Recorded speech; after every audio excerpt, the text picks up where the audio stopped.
Today, we'll be setting up a HubSpot workflow to send a letter to Stannp. First, we can find HubSpot's workflow tool in Automations, Workflows.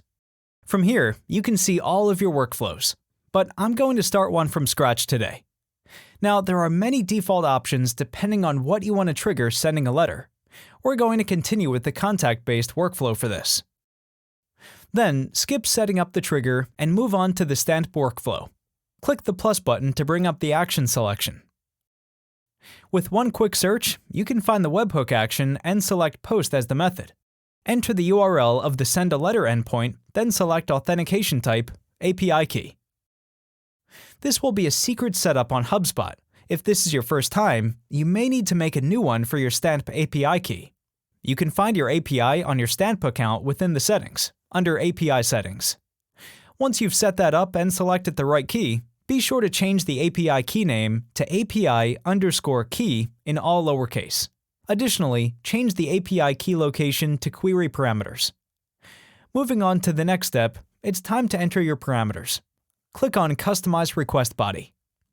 There are two options in HubSpot. You can add a property which will be dynamically changed or a static value. Some parameters, like test or add-ons, can be included as static. Template can also be static if you plan to only use one design, which we will do in this case. Otherwise, the remaining parameters should be properties pulled from a prior step or your HubSpot account. For my client data, I have my recipient's first name, so I'll be typing recipient__first name.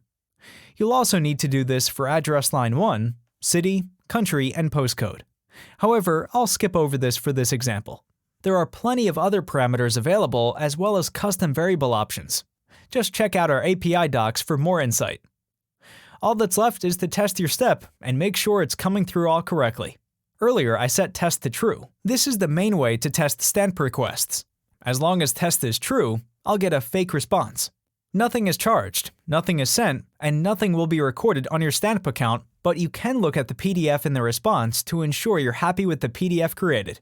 Once you're happy with your request setup, change test to false and start sending mail.